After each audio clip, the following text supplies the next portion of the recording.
Good day, friends. This is Carlin from Carlin's Closet on Poshmark. It's Carlin's Closet _ I am bringing you another video today, and I wanted to talk to you a little bit about do's and don'ts of reselling. If you haven't followed me here on YouTube, please subscribe, please like. I would appreciate it very much. Okay, so what's been happening, you guys? It's been pretty busy on my end. I don't know if it's because of the holidays. I'm trying to think if last year, if I had a busy holiday season. And I think typically this time of year, things do, it can go both ways. A lot of stores are running black market type sales, holiday sales, cyber sales. And so we're competing with that as resellers, because a lot of people, if you're a reseller who has a boutique and sell new items, you may not have that issue. But I sell primarily pre-owned. So most people aren't shopping for pre-owned for the holidays. They're shopping for new items that they could gift to loved ones and to friends. So normally this time of year, for me personally, it's not necessarily a busier time of year. However, I did take advantage of Poshmark's promoted listing, and it did push my closet a little bit, and I was able to sell, like Friday alone, I sold about 16 items.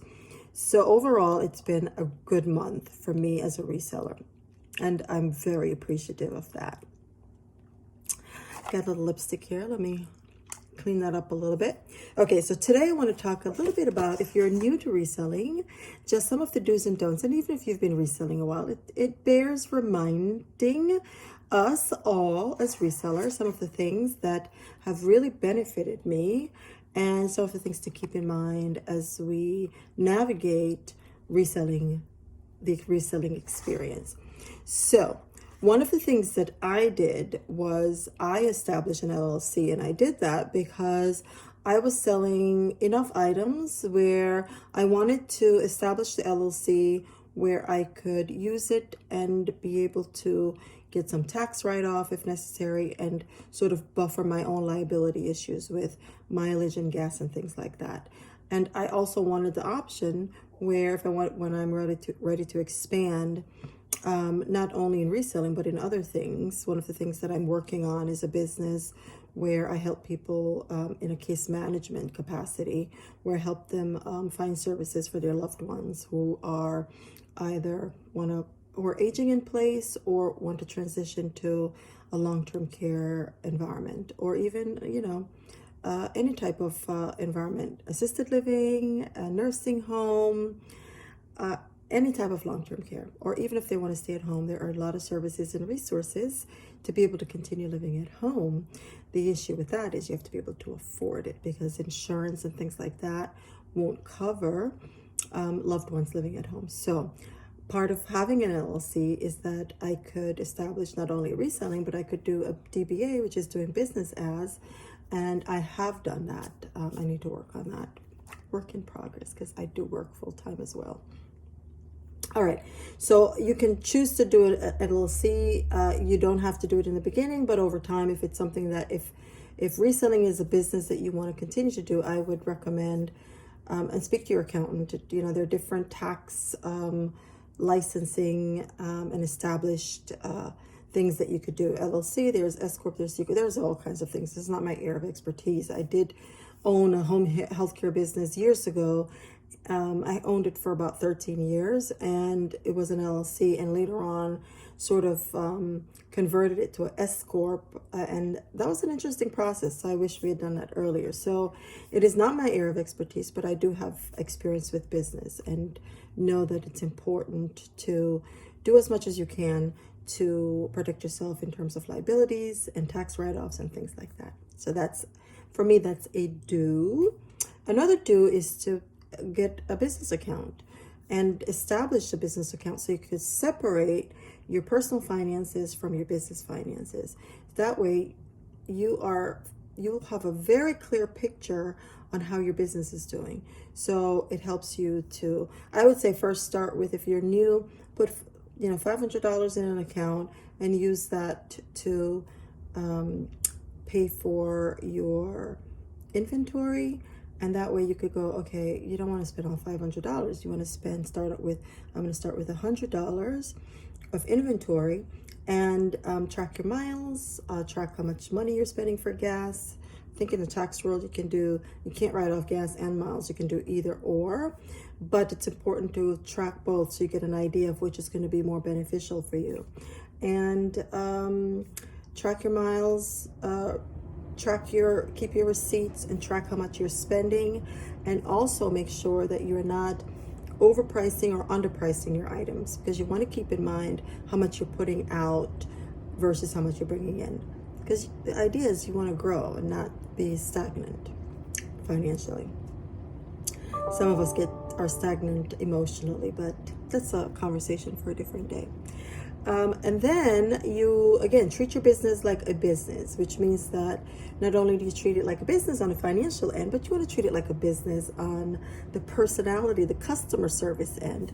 So a lot of times you'll be in the reselling world, unlike, buying from a huge department store or a big retailer, is you call them and you deal with customer service, but our reselling community, they have easy access. They could just message you and have a conversation and ask you a lot of questions.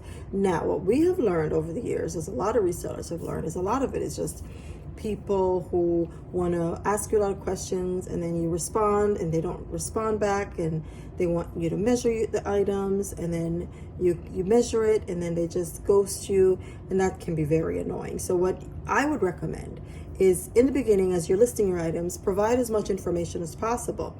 Provide measurements, provide condition of clothing, provide if it's new, provide as much information as possible.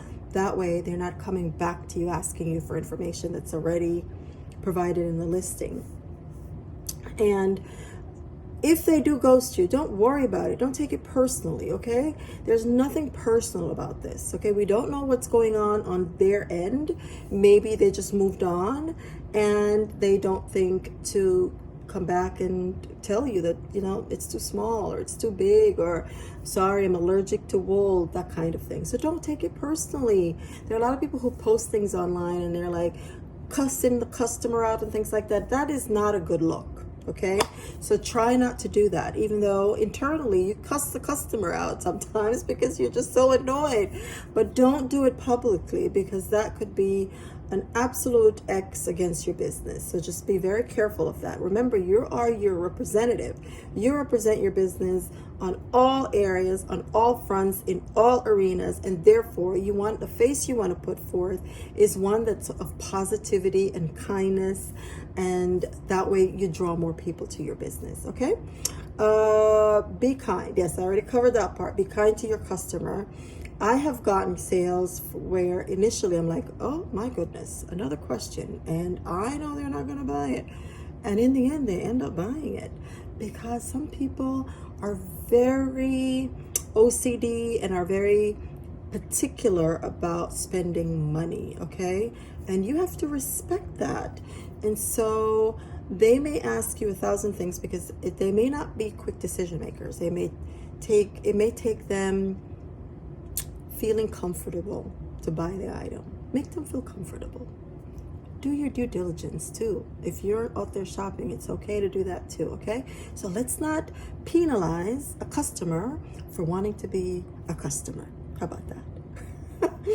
Don't pollute your page with all kinds of stickers of this is not this and it's not. That is such a very difficult, not difficult.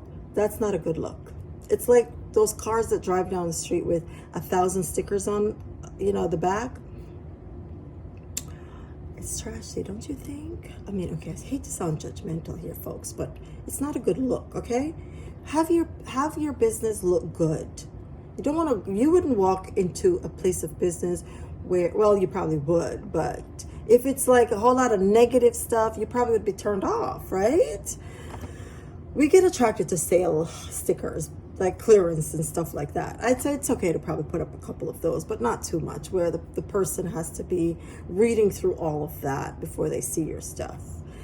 And don't forget, if you're on Poshmark, Share your item. Don't forget your closet. Share, share, share as much as you can. That way your items are popping up in the algorithm and are popping up on the page when someone opens the app. That's what you want them to see. You want them to see them themselves. So that means you need to have great pictures.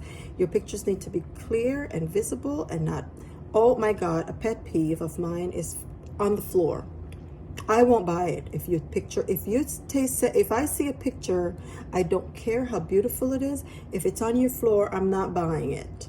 And I know a lot of people are like that. Okay, we are in a society where cleanliness and germ phobia is on the forefront of our minds, especially after going through this whole COVID situation. Don't take your stuff on the floor. Buy something. If you have to take it on the floor, buy something attractive, a clear, white paper or something. Make it attractive and take your picture and surround it with pretty things. The customer shouldn't know that your stuff is on the floor, on the carpet, and I can see your dirty carpet. It's not a good look. That's a don't. That is a don't do that. Okay? All right. I am trying to keep my videos as short as possible because nobody has time to watch an hour video. Unless it's really entertaining, I'll watch it. I'll watch an hour video, but I don't like to watch. I zone out after a little bit if it's not entertaining or if it's not interesting enough. So I'm trying to stay away from you zoning out on me. All right, that's it for today, friends. It's do's and don'ts, and there are a lot of do's and don'ts, so I might come back again. Let me know your thoughts on this video. Let me know if you sell on Poshmark or eBay or well, there are 1,000 of them. Just let us know which one you sell on. Share your closet information so people can see it and go see your closet. And let's have an amazing day, all right? And thank you so much for joining me today. I really appreciate it, and I'll see you next time. Take care.